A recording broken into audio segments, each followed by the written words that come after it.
Okay, everybody, if you are here, this is video number 2 on how to write your body paragraphs. What I'm going to do is I'm going to show you in this video how to write the first body paragraph. And then what you would do is just repeat the process for the second and the third body paragraph. So once you know how to do one, you really don't need to have me explain it 3 different times. Okay. So what we're looking at here is the outline for Romeo and Juliet essay. Right? If you don't have this outline open, I would like you to pause the video now and open up this outline again. Okay, if you're back, I'm assuming that you have this outline open. Now, if you look, at this point, you should already have your introduction done, your attention grabbing sentences, your background information, and your thesis statement should all be complete on yours.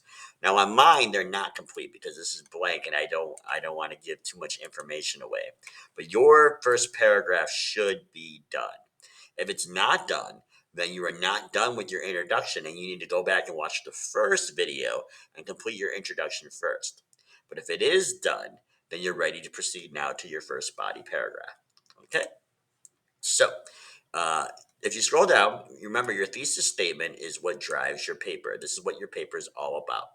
So, if you notice, I have a thesis statement written here, but it's incomplete because I wanted to leave some parts off. That way, it doesn't give too many ideas away to students, and you have to come up with your own. But for this purpose, I do have one of my 3 main points written down. Okay?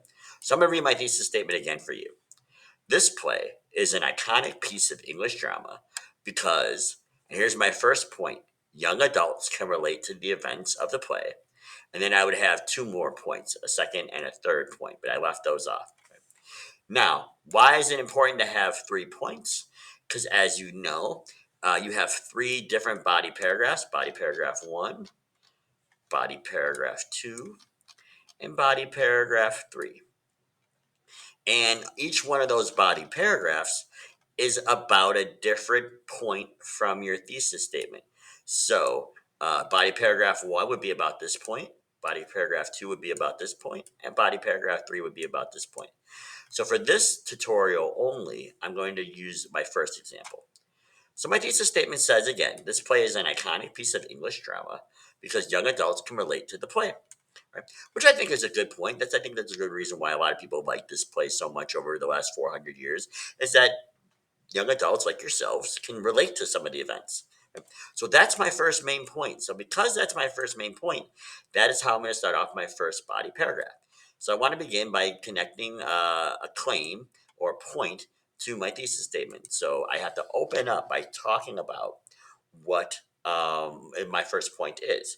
So I can say, the reason so many audiences love and revere this play is because young adults can relate to the events that occur throughout the story. Again, I'm just taking my first example right here, my first point right here, that I got from my thesis statement. All right. So now my first body paragraph, now I know what this whole thing is going to be about.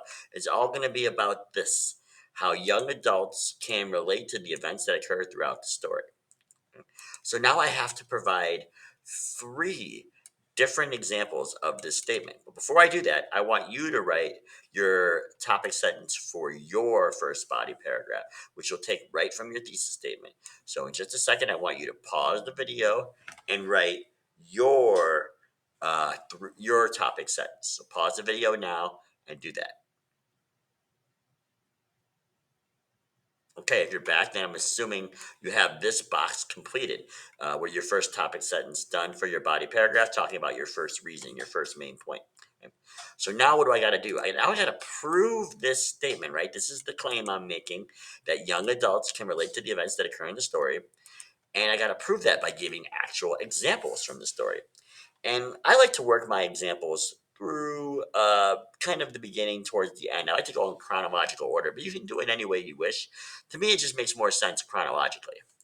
So I need an example of how young adults can relate to the events in this story.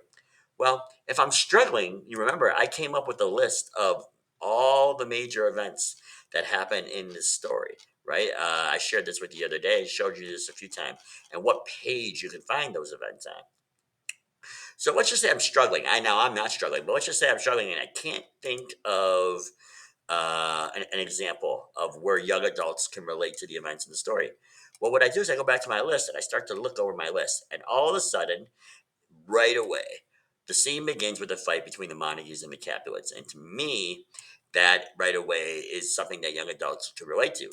And then the prince enters, like the police would enter, and creates a new law: if you fight again, you die. Right? So, right here is already a great example of something that young adults can relate to. So, I'm going to go back to my uh, outline here. I'm just going to type in my first example, and I'm going to say, one way young adults who watch or read the play can relate to the events is through the violence between the Montagues and the Capulets. So that's one example. Typo there, sorry. So one way young adults who watch or read the play can relate to the events through the violence between the Montagues and the Capulets. Right. So now I have an example. So what do I have to do next? I have to support that example with textual evidence. So if I go back to this list, I know that I can find something about violence between the Montagues and Capulets from page 183 to 186. So what am I going to do? I'm going to take out this book that is on your desk. I'm going to flip to the page, and I'm going to open up to page 186. So I know it's probably kind of hard for you to see, but here's page 186 in terms of the book. And on this page, I find a quote that really does kind of support what I'm trying to say. And it's right here where the prince comes in. This is where the prince is talking, and he says, "They've gotten in 3 civil brawls, bred of an airy word, by thee, O Capulet and Montague, have thrice disturbed the quiet of our streets." Right? So, what am I going to do? I'm going to come back to my document and I'm going to put that piece of evidence here. So, I'm going to need to cite it properly. Well, if you forget, there is actually notes that you should have where on those notes that I gave you, um, it shows you how to cite textual evidence properly. Right here, how to cite the act, the scene, and the line numbers. So what I'm going to do is I'm going to type in my evidence. So I'm going to come here. I'm going to say the prince states the following to the Montagues and Capulets.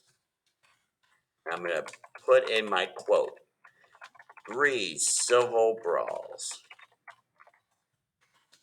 bred of an airy word, by, notice how I put the slash there, by thee, old Montague and Capulet,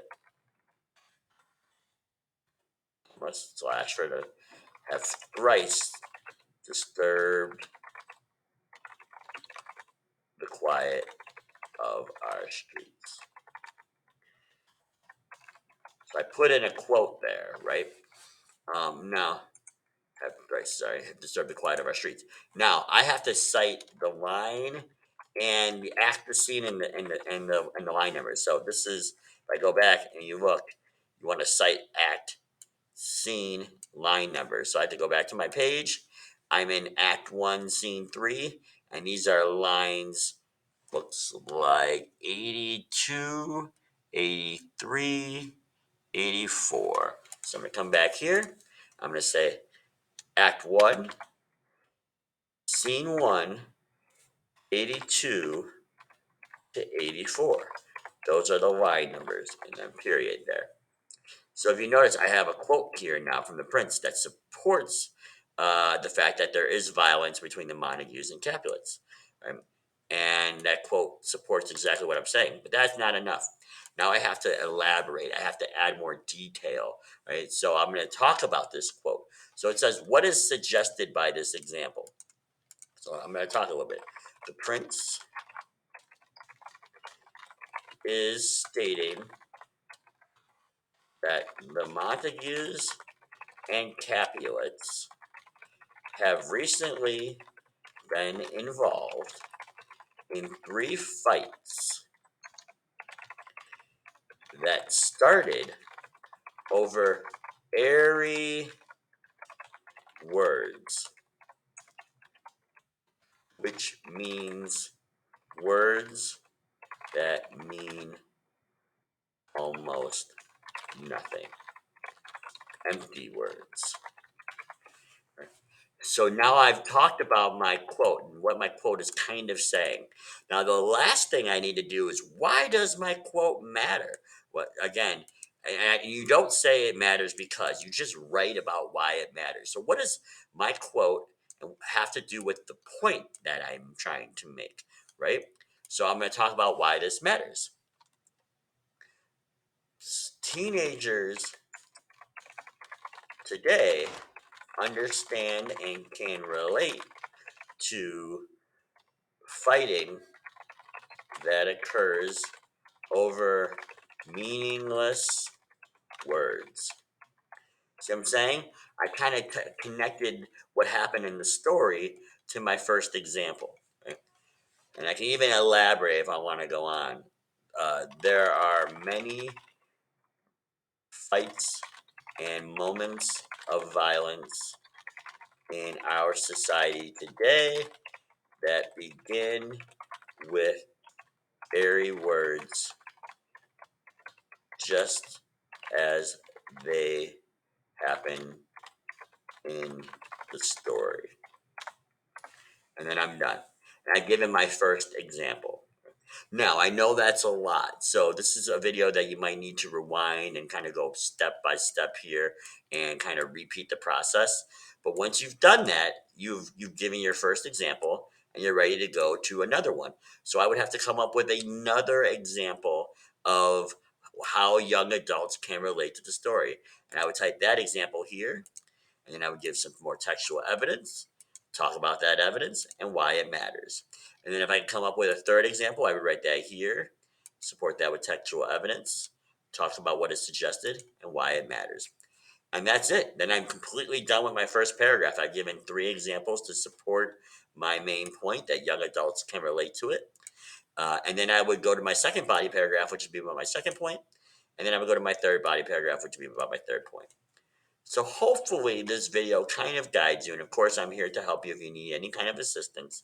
My suggestion now is to go back and try to definitely come up with one good example and what is suggested and why it matters for your first point, and then move on from there and continue to write and prove your points. Okay. Hopefully you found this video helpful. If you need any more assistance, you can raise your hand. I'll be more than happy to help you. Or turn to a student who seems to know what they're doing and maybe they can help you too. Okay. Good luck to you in writing your body paragraph.